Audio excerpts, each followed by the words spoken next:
Okay, great. I don't know. Is this live? We're doing it live. This is Is this it. on? I'm serious. Is this on? Okay, great. Sorry, everybody. We're having a lot of technical problems in here today. I don't know what's going on. We're in Virginia in a studio. Anyway, my apologies, but I'm very excited to have Mo Kelly here, the host of Later with Mo Kelly on KFI AM 640 in Los Angeles and on iHeartRadio. You can follow him on Instagram at Mr. Mo Kelly. Mo, thank you as usual for rolling with the punches. I swear we've had like a litany of easy, normal shows, and this is the Every second time you've time. come on and something bad has happened. So we have a lot of things to get to.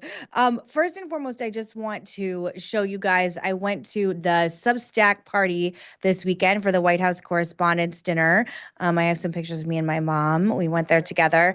The White House Correspondents' Dinner, there's been a lot of commentary about sort of like the death of this dinner, which I think had its height of like celebrity and just interest and attention during the Obama years. And basically, there were like no celebrities here. There were just journalists and people who cover politics, which is probably for the best. And first and foremost, I just want to show you this video of Alex Thompson, if it's possible. Number one, he's the Axios reporter who did the amazing reporting on Joe Biden's health during the last election cycle. Number one, please.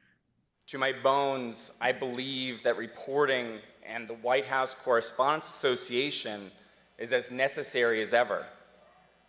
President Biden's decline and its cover-up by the people around him is a reminder that every White House, regardless of party, is capable of deception. But being truth tellers also means telling the truth about ourselves. We, myself included, missed a lot of this story, and some people trust us less because of it. We bear some responsibility for faith in the media being at such lows. Mo, can you just tell me, how do you feel about the White House Correspondents' Dinner? What do you think of Alex Thompson's commentary? Afterward, there was like a sort of spattering of applause, but the room wasn't like necessarily on his side about it. What do you think of the downfall of the White House Correspondents' Dinner? I'm very disappointed. I remember, like you, excuse me, like you, I remember what it was. And what it was spectacle. It was funny. You look forward to the comedian. And the comedian, when it was at its best, took apart everyone in the room. It did not matter which outlet they might have represented, but it was a very, very self-deprecating moment. We are so far beyond that. I don't know if we'll ever get back to that. I was very surprised when they removed Amber Ruffin as the comedian who's going to speak. I think that's a focal point, or was a focal point, regardless of who's in the White House. I was very disappointed when then President Trump and now President Trump did not go to the White House Correspondents' Dinner. I'd like to see American presidents there take some of the ribbing and also give some of the ribbing. But, you know, we're at a different time now. So to answer your question, I'm disappointed to what it's become.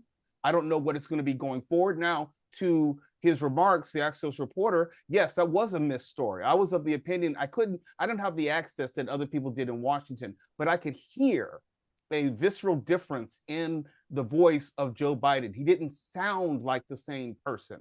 And I looked at the decline of my father and I saw some similar elements, but I wasn't around him enough. And then we'd have these moments of lucidity where it didn't seem like it was an issue, where you have maybe the State of the Union. So we weren't around him every day. So that definitely was a missed story, but I would broaden it out and say that there are more reasons why there may be a distrust in the media, if only because I think we have a largely, I would say my word, ignorant populace. They don't understand the different roles of media. They don't understand the difference between broadcast news and cable news. They don't understand the difference between news and editorial and opinion. And we have a responsibility as journalists to better educate the masses so they know the difference between reading an editorial and an actual news reporter account.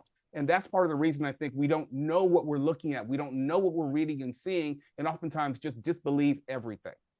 Yeah, I think what you said about when you were watching President Biden and his decline, because I remember speaking to you about it on my podcast or our podcast. It for a while it really was like a third rail, like that I felt like we were all touching because the media was so sort of unable to report what they were seeing. Do you think, because I was actually surprised to see that Alex was highlighted as the journalist of the year at the dinner. Do you think there's going to be any sort of sea change going forward? Because trust in the media is at a literal historic low. And I was just, Yeah. I don't know. I was surprised to see him honored, and then I was surprised to see his remarks. And Miranda, you can jump into if you feel like it. I was more concerned that we're in a place right now where reporters, by and large, regardless of who's in the White House, seem reticent to tell exactly what they see because they may lose their access. They may lose their White House press pass. They may lose access to Air Force One to tell these important stories. I don't know the state of President Trump right now. I would like to hear more, not from a cognitive decline standpoint. We just want to hear more about our sitting president. And the mood is right now that if you say the wrong thing, you're going to be kicked out of the White House press corps. So I don't know if we're getting the best reporting that we can get. How do we get back to that? You have to be unafraid. You have to be a truth teller, and you have to be willing to risk being unpopular. And jumping on that, it's not even about fear of losing access. It's about fear of getting sued. Yeah. Fear of losing your job. Look at what happened with CNN. Look at what happened with Meghan. You and I were discussing this morning, the producer from 60 Minutes, who had to leave his position because he couldn't do the show the way he felt like it needed to be done because of CBS's fear of getting attacked by the administration. So there's a lot of just inability to do the job the way it needs to be done.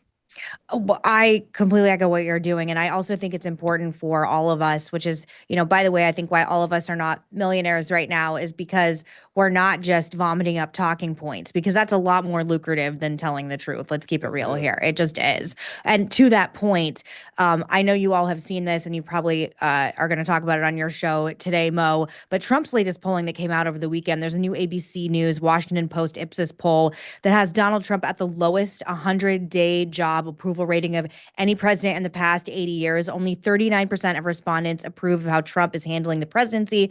55% disapprove. 72% think that it's likely his economic policies will cause a recession. And 73% said the economy is in bad shape. And 53% said it's gotten worse since he took office. There is a silver lining, though.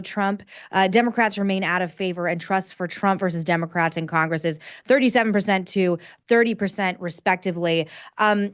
Really quickly, I hate when people say they don't trust polls, because I need you to find anybody who's ever worked on a campaign that doesn't live and die every morning on polling, because you do. It's just garbage to say that it doesn't mean anything and it's meaningless. And the ABC News, Washington Post, particularly Ipsos, is a very reputable polling place. This is really bad news for the president. Miranda and I have talked on the show many times already that I don't understand. I think it's an absolute insane narrative to tell people, okay, you're going to have to pay a hell of a lot more. You're going to be in a lot of pain, but at the end of the day, it's going to be good. I am someone who thinks this is the land of plenty. America is a prosperous place. I don't want anyone to suffer. It sounds like President Carter to me. Mo, what was your reaction to this poll? And what are your listeners and the people that come to you for your commentary, how do they feel about this idea that they're going to have to be in pain for the next 6 months to God knows whenever because of these tariffs? I don't know if my listeners are of the opinion that the pain is actually coming, because they haven't felt it yet. It's not real.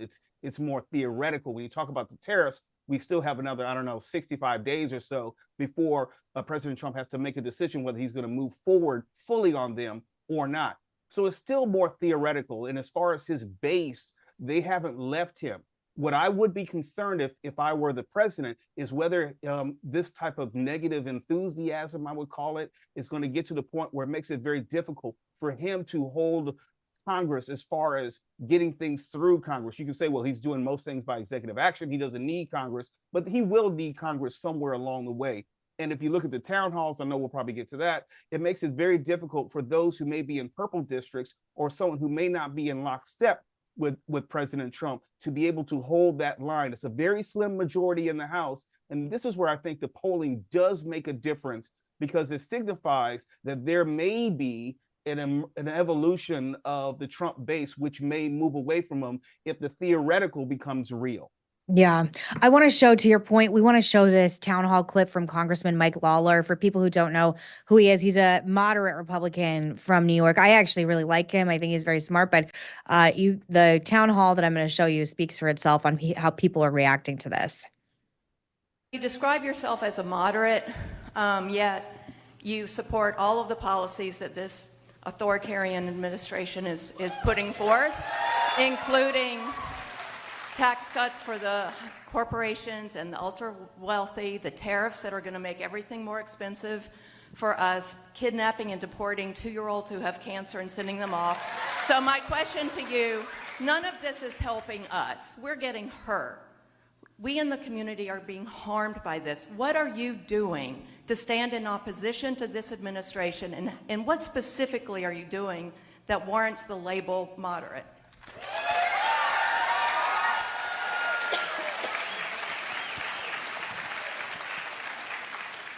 So again, my record speaks for itself. They're laughing. I have been rated the 4th most bipartisan for a reason, which is a very simple fact, that unlike many of my colleagues, I actually do work across the aisle. I actually do sit down with my colleagues. There's not a single local elected official who can honestly say that I have not sat down with them and worked with them regardless of their party.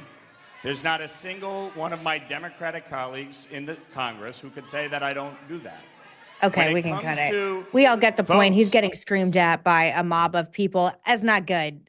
Mo and Miranda, what do you think? I mean, I don't think you should ever ignore town halls, how people are feeling, and those people are very angry. It's like the Chuck Grassley one from a couple of weeks ago when they all were screaming at him too about everything. People are these are in red areas. They are angry about what the Trump administration is doing. And these guys, they don't have answers because I don't know, they're not getting briefed or what, but they don't have answers for their constituents. And that's a big problem for everybody. Mo? Let's not forget that President Trump, then candidate, former President Trump, was running on some specific items and issues, be it bringing down grocery prices, illegal immigration in a slightly different form than what we're seeing right now. And the reality, this is something which is touching people to a certain degree, especially my listeners, where, hey, we thought that gas was going to be at a certain point. It's not. We thought that eggs were going to be at a certain point. It's not. And then when you throw in the tariffs into it, and then I would say the chaos of the tariffs, and if you're an investor, it's a whole nother discussion, but you see that things are not as originally planned. And so people are becoming impatient, whether you happen to be a moderate or a far right Republican or even a far left Republican. This is not, I think, what anyone expected, with the exception of maybe then President Trump and also his closest circle. Because if he came in and got those prices down relatively quickly, I think it would have made everything else that he's trying to do much smoother than it has been. But since it hasn't, people can relate to high prices regardless of wherever you are. Yeah, 100%. I just think that I do not understand this idea that people are going to agree to pay, an $800 stroller is going to cost $1,500, and people are going to be like, it's fine. I have faith in Trump. Let's wait 2 years. I just don't see Americans doing that. I don't know. I think it's ridiculous. I think it is ridiculous. I think the whole thing is stupid and that it's going to backfire. But unemployment, joblessness, people are so many people are struggling, and people are having the hardest time they've ever had. And to say that, well, just struggle, we'll just wait a little bit longer, everything's gonna be double the price a little bit longer, is so callous and unrealistic.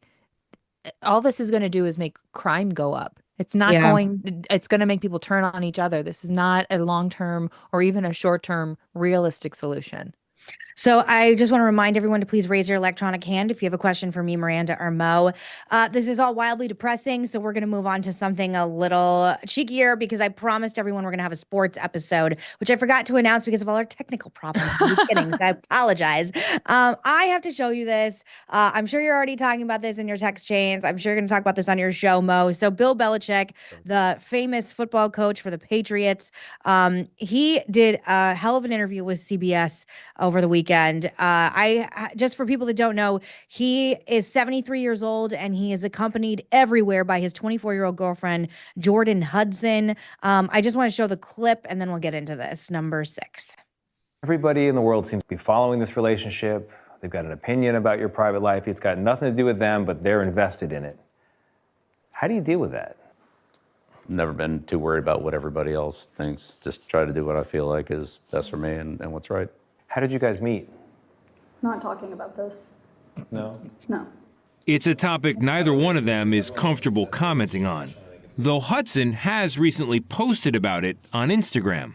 You joined InstaFace, as you put it. I love that. There's some great pictures of you and Jordan, where you're a fisherman and she's a mermaid. It's charming. It's a different side of you. What's the reaction been like? What's it been like? To have these different sort of photos. There's another one where you're doing, I know you're not into meditation or yoga or Pilates. You're balancing Jordan on your feet and she's doing kind of the Titanic pose. Yeah, so I'm on some of those social media platforms, but I honestly don't follow them. Oh, God. Okay, I have many things to say. Mo, you've known Miranda and I a long time, and I'm just going to say something, and I'm sorry if this is too much information for everybody, but there is nothing on planet Earth that would get me to date someone 50 years older than me. There just isn't. There's no amount of money. There's nothing. There is nothing. Nothing. It's too old. It's too old. My parents were 22 years apart in age, and I think that's really the cap off of where we should go with age differences, and I accept that because I wouldn't exist without it, but this is the weirdest thing. Why is she in the interview? And for people that don't know, she is creating a lot of controversy because she's like showing up at practice games. He's I believe the coach for Duke now in North Carolina. UNC, excuse me. So sorry. I want to know from you just how you felt about this.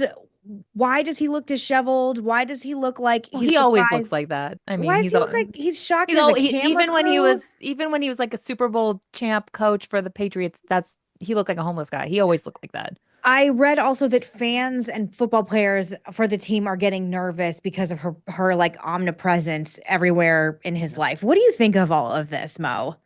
I'm not going to comment about his personal life in the sense of you're classy. You love who you love. So I'm not going to get in between that. But there's something to be said for why she is omnipresent in his media appearances. And it seems like she's pushing for them and guiding them, as opposed to Bill Belichick, who's never been a fan of the media. He's never wanted to sit down and talk about himself. He's never really wanted to open up. He's always been monotone. He's always been short one-word answers. And to Miranda's point, he's always been disheveled. He's not a good interview. And the fact that he's there talking about his personal life says to me that he wanted no parts of that. But she thought the interview was good for his profile, but also wants to control the parameters. Now, as a journalist, that bothers me to no end. You can tell me, you can choose no comment, you can choose not to answer. Yeah. You can't tell me what questions to ask. And I, as a journalist, and this is supposed to be a piece about your personal life, Bill Belichick. Well, the only personal life we really know about is your 24-year-old girlfriend who you met at the gym or something. You know, love knows no boundaries. But the whole point of this interview was to talk about you and your life. And if I can't talk about you and your life, then we might as well just end the interview here. And by the way, don't tell me off from the corner that we're not going to talk about that. Have Bill Belichick, who's the subject of the interview and answering that question, say, no comment. I would rather not talk about that. And sorry to interrupt you, Mo. And also, you can't be putting pictures of yourself up with a fisherman and a mermaid and like doing yoga with like you're inviting everyone into your personal life. And she's posted a lot of very personal, intimate, like quite frankly, things that make me uncomfortable on her social media. And then at the same time, be like shocked you're being asked this question. And also, I'm not. And one second, Miranda. I'm not like the biggest football fan. I'm just like Cardinals forever, whatever. But my husband is, and I know so much about Bill Belichick that I've never known before. And I just think this is so crazy. Go ahead, Miranda. Clearly, he's not in charge of his own social media. Because he's 74. Well, yeah, he doesn't. Instaface is what they call it. He doesn't even know what it is. So she's the one putting up those bizarre yoga mermaid posts or whatever. And I did a little bit of digging. They met on a plane. So I feel like this is very like Ballerina Farm. You know how the guy like set it up so that he would be sitting next to this girl on the plane. Do you remember the Ballerina Farm story? Please tell me you remember. Sort of. The guy's like, it creeped me out too. It was very weird. The guy set it up so that he'd be sitting next to this woman on a plane and they'd meet and that was their meet cute and they'd fall in love and they ended up getting married and having 3 million children. And this very much feels like the same thing. Like she knew he'd be traveling on the plane. This is my perspective. She knew he'd be traveling on this plane, and she set it up to meet him on the plane. That is how they met. They did meet on a plane, and she was reading some like academic textbook for funsies, and it caught his interest, and they started chatting. And that's how they got together. But what's bizarre is that she's sitting off to the side. She's like a Svengali to him. He's got all these children that are 15 years older than her. But we never see any of them hanging around. Does any, like, it's almost like a weird conservatorship. It's very strange. It's very bizarre. And yes, like what Mo said, he always dressed like that with the weird cut up sweatshirts and stuff like what my dad wears to mow the lawn on the weekend. But wouldn't you dress it up at just a teensy bit for CBS Sunday morning? Just a teensy bit. Yeah, I totally agree. Anything else we want to say about Bill Belichick before we move on, Mo? I just think of it this way. Yeah, I believe it's contrived to a certain degree, if only because of all the 74-year-old men in the world, she found the one that was just right for her. I'm more cynical than most. If they truly love each other, if they truly enjoy each other's company, God bless them. But there is a degree of this from the social media to this interview. Bill Belichick does not need a sit-down interview to talk about his personal life. That has never been the person that he's been. And to do that now says to me that someone is exerting undue influence on him. Not that he's not in charge of his faculties and make his own decisions. I just believe that this is not something that he personally would ever want. Well, do you think she was mad that she wasn't sitting next to him in the interview? And being asked by Tony Tokopoulos, how did you guys meet? What's your love story and all that? And that's why maybe she said, we're not going to answer this. I think that's part of it. But she since she obviously was guiding the interview during the course of the interview, she knew what the content and the subject matter was going to be of the interview. And she wants to elevate Bill Belichick and also by extension herself. But it doesn't seem like she wants any of the focus to be on her, because there probably are some uncomfortable conversations that neither of them wants to have. Yeah. And also I totally agree with you. There's nothing more obnoxious than someone who agrees to an interview, but then wants to mandate all the questions you ask, and like how it's like ridiculous. There's no point in doing it. I never agree to it. I know you never agree to it, but it's like really arrogant. I want to move on. I know this is a topic you've been covering, Mo. I just want to say I have been a big fan of Shannon Sharpe's podcast for a while. I think he does really engaging interviews. He did one with Cat Williams where I literally missed a meeting because I was so engrossed. Yes. And by the way, everything Cat Williams said in that podcast ended up coming true. Including the Diddy stuff. It's very conspiratorial, but everything he's saying is accurate and it's amazing. But I've really enjoyed that podcast. I only know Shannon Sharpe as a commentator because, again, I'm not like not an old football fan, but my husband is. But he is a former NFL player. And I'm really sad that he is being accused and sued by an ex-girlfriend over accusations. This is very dark, of rape and sexual assault. In a statement on social media, Sharpe has denied all accusations, calling it a shakedown. Sharpe had previously attempted to settle out of court, offering the accuser $10 million. The plaintiff is represented by Tony Busby, who is behind dozens of other lawsuits against Diddy, Jay-Z, and Andrew Tate and others. On Thursday, Sharpe said he is stepping away from his ESPN duties and will return at the start of the NFL preseason. I just really quickly want to show you a clip of one of my personal favorite comedians, Monique. And I remember watching this interview, and I remember when she said this thinking, maybe she knows something because they seem like they're friends. And she's really trying to warn him in a very comedic way. Number 9.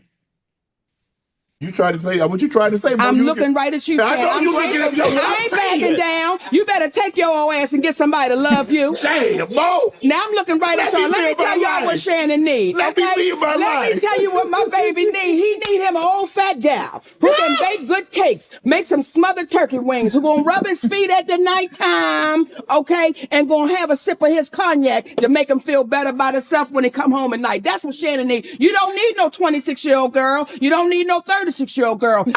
This is your auntie talking to you. Take your old ass and get you an old bitch out there that can love you old.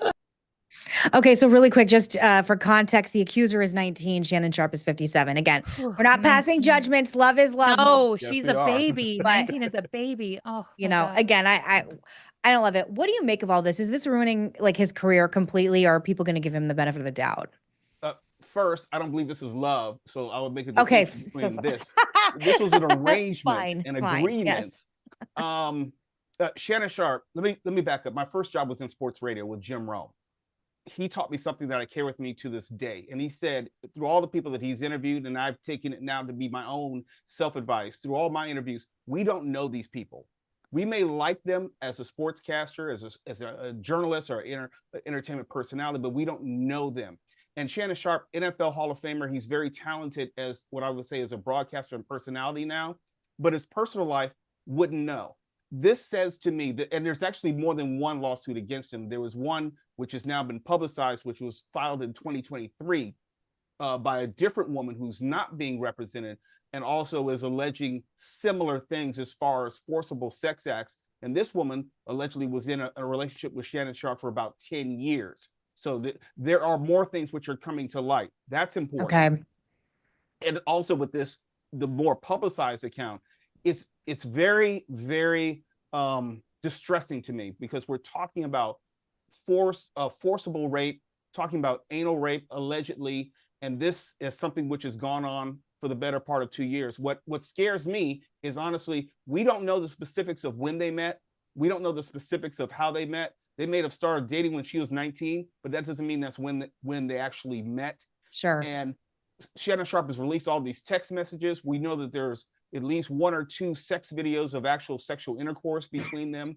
I get the sense, to answer your question, that this young woman has a lot of receipts. She has video, she has audio, she has text messages.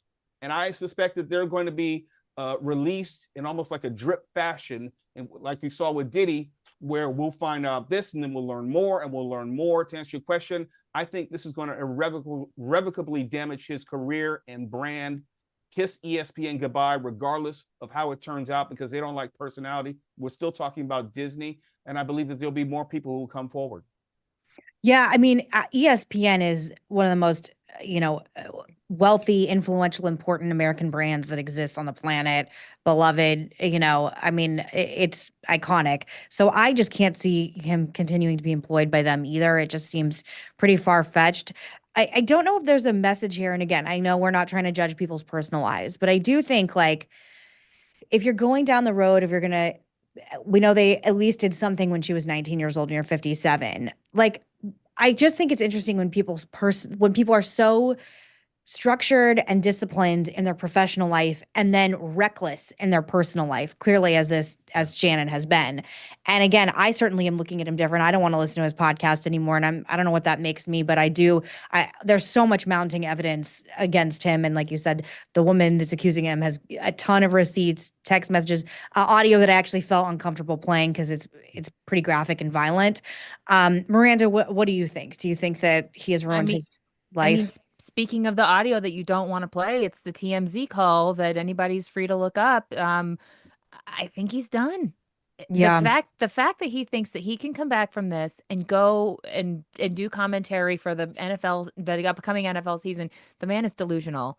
The man does not think he did anything wrong, and he thinks that he can buy his way out of this is borderline psychotic. And this woman, if she wanted a payout, she could have just blackmailed him directly. Do you know what I mean? Like, she could have just said, I have this information. If you don't want it to come out and ruin your life, you can pay me. And we can take the 10 million. Yeah. We can be done with it. And $10 million to a 19-year-old. Oh my God. That's winning the lottery, hitting the jackpot. No, she wants people to know. She wants him to be taken down.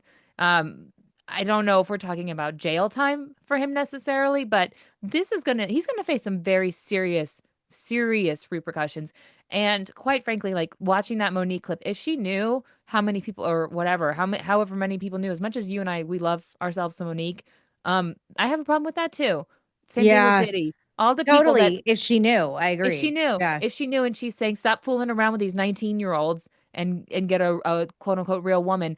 I have a problem with that, and I don't want to like Monique anymore if she's someone who knew what he was up to, and whether he was physically abusive, if she even knew that. I don't know if she knew that. I think she knew that he was dating much younger. She didn't know the full extent of it, but maybe she knew something was going on, or something, as they say, it wasn't clean in their relationship. Dating a 19-year-old isn't illegal. It's not. No, it's just, maybe frowned upon if you're 57. No offense. Especially now when, you act young and you're in the culture and you look young and you're vibrant and you're famous and you're a celebrity. There's passes for everybody. You can do whatever you want. However, if you know what's going on, just like maybe with Shannon, just like with Diddy and people in that world, when you know and you don't do anything, you're complicit as well, in my book. Yeah.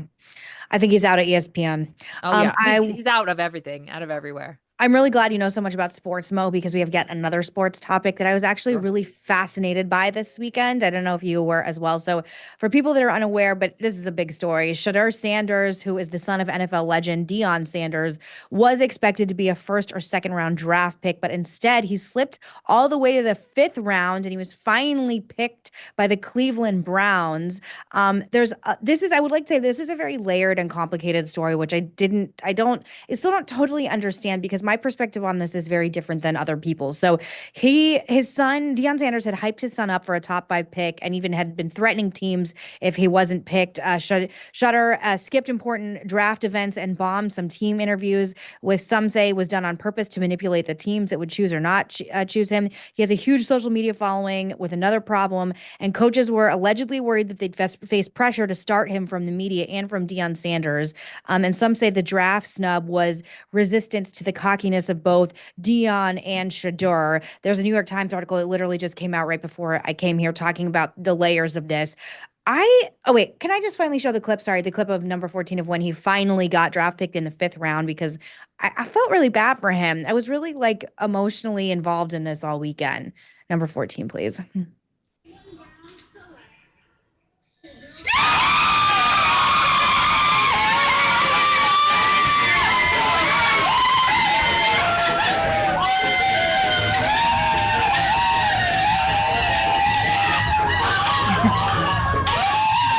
We're good. Yeah. Okay. So I felt like he was being punished for his dad being cocky and famous and loud. I don't think there's anything wrong with hyping yourself up, especially if you're a good football player. I felt like he was being targeted. And as a Nepo baby myself, I felt defensive of the fact that he was getting crap for who his dad was. What did you think, Mo? And I was watching this like it was reality TV all weekend. This is layered. I'll try to get it all in as quickly as I can. Shedeur Sanders, the son of Deion Sanders, is not a generational talent. His father was representing him, Deion Sanders, and as you said, telling teams to stay away from him, or you need to draft him at a certain level. Shedeur Sanders was not thought to be a top 5 pick. The consensus was that he was more a 2nd or 3rd round pick among NFL executives. But Deion Sanders hyped him up, even had his college jersey number retired recently before the draft. Shedeur Sanders did not show up for the draft combine. So there was something else. Yes, there were the published accounts of him bombing the interviews, but there's more to it because Shedeur Sanders was not necessarily that generational talent that his father was, or even Travis Hunter, his teammate, was. I think that if you're going to be the face of a franchise, which a quarterback is, and also the face of a billion-dollar corporation, which franchises are, you're not going to be able to do it on your terms. And they're also analyzing not only the talent level, but whether Shedeur Sanders or anyone else is a leader of men. Will people follow him? Will people believe him when he's in the huddle? Does he lend himself to be someone that can call plays and it is coachable? And from what I've heard, he's not very coachable, because going back to the arrogance, he feels that he's already where he needs to be, and he hasn't played it down in the NFL. All those things work against him when talking to general managers and coaches who are very risk averse. You can make a bad quarterback choice near the top of the draft, like a Jamarcus Russell or a Vince Young or a Jameis Winston, who all went number 1 black quarterbacks, because I'm getting there. There's layered issues to this. And they bomb, they're bust, and then the quarterback and the coach and the GM are fired. So you're not going to risk your career on a guy who seems like he's not coachable, he's not an elite talent, and he's more listening to Deion Sanders than the people who are not his family and can help him as a football player. Mm-hmm. I understand what you're saying. I don't know why I felt so bad for him all weekend. I think because there was just so much social media attention and so much focus. I heard a rumor that even though he's got, drafted to the Browns, that it may not even work out for him there. Do you think there's any truth to that? I absolutely think it's truth. He was drafted as a 5th round pick. And if you're drafted in the 1st or 2nd round, they're probably not going to cut you. But being drafted in the 5th round, there's probably 2 other quarterbacks which are ahead of him on the depth chart. But here's where the meritocracy of the NFL does come in. He will have the opportunity, he will have the opportunity to either prove his detractors right or wrong. He will be in camp, he will take the reps, he will have a chance to show what he can do. But if he does not show up and he does not meet that standard, yes, he will be cut. And then he will have to find his way as a free agent. Again, I don't think he's as good as advertised. If I want to go down and have a football conversation, I'd say he stays too long in the pocket. He does not read defenses well. His arm is average. But beyond that, I don't know if he's a leader. And we're talking about being a leader in the NFL as a quarterback where people will trust and follow him. And if he can't demonstrate that he's a leader very quickly, yes, he will be cut. Do you think he's humbled right now? Only in the sense of he's going to use being drafted as in the 5th round as fire to prove people wrong. But I don't know if he's humble enough to take the coaching that he needs to accept to become better. Because let's not forget, he was not on the level of an elite quarterback in college. And then you put him in the NFL with people who are truly elite, because there's NFL talent all around you. The game is going to be much faster than he's used to at Colorado, which was a mid-level FBS football program. It's not talking about one of the top teams in the SEC or even the Big Ten. We're talking about the Big 12 coming from the Pac-12. Mediocre competition. He's going to have to really prove that all the detractors are wrong. I don't know if he will. Is that why he skipped the combine? Because he's just not as good as everybody else and he didn't want the stats to prove it? I think he's been gassed by his father saying that you don't have to do the combine. And most GMs were saying, I'm not so sure that he's as good as his father is advertising him. And yes, I think he would have been exposed at the combine. I do. Mm-hmm. Yeah, I don't know how you can be eligible for the draft if you skip the combine. That should be a mandatory part of it. Really quick, we have we have a question, I believe. We have many questions, many hands up. People like this topic. Thank you. Who is our first person? Augie, thank you so much for joining. She's our producer's dad. Augie, would you have a question for me, Mo, or Miranda? First of all, hello. Hello. Thank you for coming on. Thank you for your daughter. She's fabulous. Thank you. So I have to agree with pretty much everything Mo said. It was Shedeur's own doing that he fell to the 5th round. Talent-wise, he's not as good as the quarterbacks that got chosen ahead of him for sure. But I still think he would have gotten chosen maybe in the 2nd round if in fact he had a better attitude. I'm a New York Giants fan, big time, and the Giants were picking 3rd in the draft, and they heavily recruited him, and they were serious about drafting him. They brought him into Giants camp for an interview. They gave him the questions to the answers and said, hey, we're going to ask you to put yourself in these positions. The defense is showing this, blah, blah, blah. How would you handle it? What play would you run? Would you audible? They gave him all the questions, and all he had to do was just answer them. And he went there. He was cocky in the interview. He was unprepared, couldn't answer any of the questions. And then he was combative to the head coach. That word spreads. There's no way he was getting drafted after all of that. No way. Mm-hmm. And I think one of the things that I was talking about with my husband about this is the same thing you said, Mo, is that we're talking about hundreds of millions of dollars of investment in a person, and these teams have to think about that. But it's interesting that like personality drama can play such a role beyond your physical talent of whether or not teams want to hire you. Do you have any comment on the Shannon Sharpe story, Augie? Or I like Shannon. He was a great player. I think he's entertaining. But I definitely don't condone any of his actions whatsoever. Yeah. Anything else you want to say? Thank you so much for joining us. Anything else? No, I just pleasure being on. Yes, of course. And I really am glad that you were following this story too. Do we have time for one more question? Thank you so much, Augie. It's nice to see you. One more, you guys. Hi, Ray. Hi, everybody. How you doing?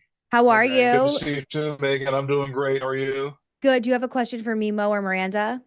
I have a question for Mo. Mo, as you know, I used to be a sports editor and a sports fanatic. So as you know, the day before the draft, players are going to know, they have a good idea where they're going. Sanders, that day before the draft, I'm sure he and his dad or he and his team figured that he was going to be a mid-round pick, which leads to my question. Should college football players in the era of NIL be allowed to drop out of the draft the day before the draft and go back to school because they can make more money in NIL than they can as a fifth-round pick? This question is larger than just college football. The same question is being asked about college basketball. They can make more money legally as a college athlete with all the endorsements than the rookie pay scale in either the NFL or the NBA.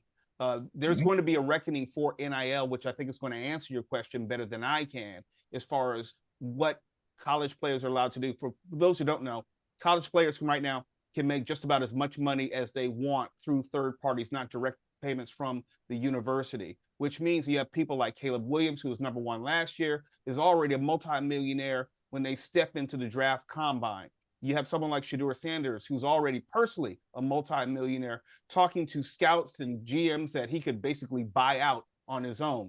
So what has to happen, there has to be some sort of parameters placed on these players because they know, or at least they believe, they are more important. Well, they're already more important than anyone on their college team. And they come into these interviews thinking that they are more important than they actually are. So to answer your question, Ray, I would have to say the NIL reckoning is probably coming in the next year or two to keep these players from, I'll say, torpedoing different franchises, which they could basically do at this point. Ray, can I ask you, do you have any comments on Bill Belichick and his CBS interview? Oh, it's terrible. But you wouldn't expect anything but that from Belichick. I think Mo said earlier, he's a monosyllabic interview who, if he tries to smile, would literally break his face. So I'm not surprised by the interview at all.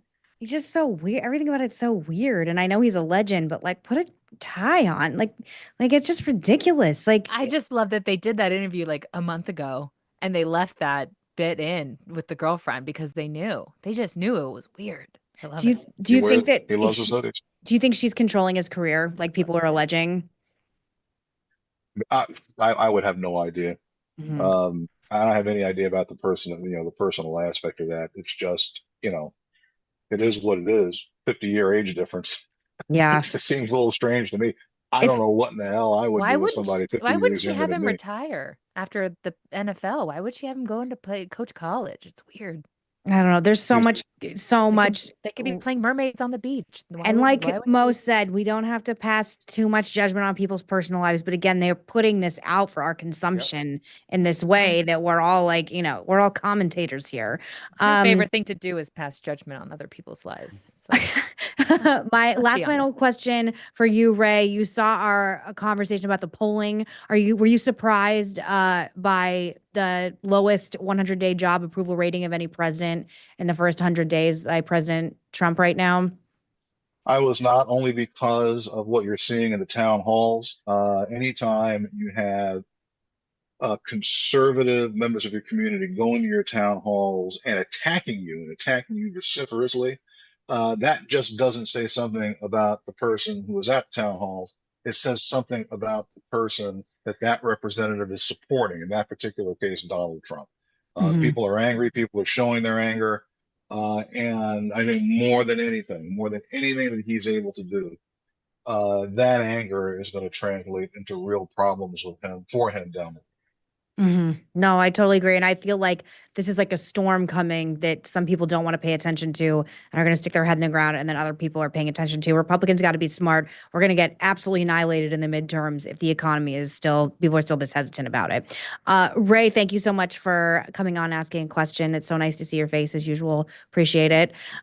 We are running very close on time. Mo, is there anything else you want to say before we say goodbye? I swear to God, this is a respectable show. Just the past 2 times you've come on, we've had tech problems, but it's the only 2 times it's happened in the history of the show. And I swear to God, if the next time Mo comes on, which he will because he's my friend, we have a tech problem, I'm going to rip that camera off and run out of the door because Mo deserves better than this. No, it's actually going to be it'll be Mo's fault because laws of possibility. It's all Mo's fault that the tech problems I'm the are happening. constant. Yeah. All right, you can listen to Mo's show on KFI AM 640 in Los Angeles and on iHeartRadio, and you can follow him on Instagram at Mr. Mo Kelly. I didn't realize you're still so active on Facebook as well, but you left X a while ago. Yeah, but I'm also active on YouTube. My show is now also live streamed on YouTube at Mr. Mo Kelly. You'll be able to see the show as well as hear it. I'm going to subscribe to that, Mo. I appreciate you. Wonderful. Mo, it's so good to see your face. Thank you so much for your time. I really appreciate it. And I hope you come back very soon because we always love speaking to you. Got to see you soon. Great. Thank you all so much for watching tonight. Thank you for diving a little bit into football. That's fun. We'll try to do it again soon. And I'll see you same time, same place on Wednesday. Thanks, Miranda. See you guys later. Thanks, guys.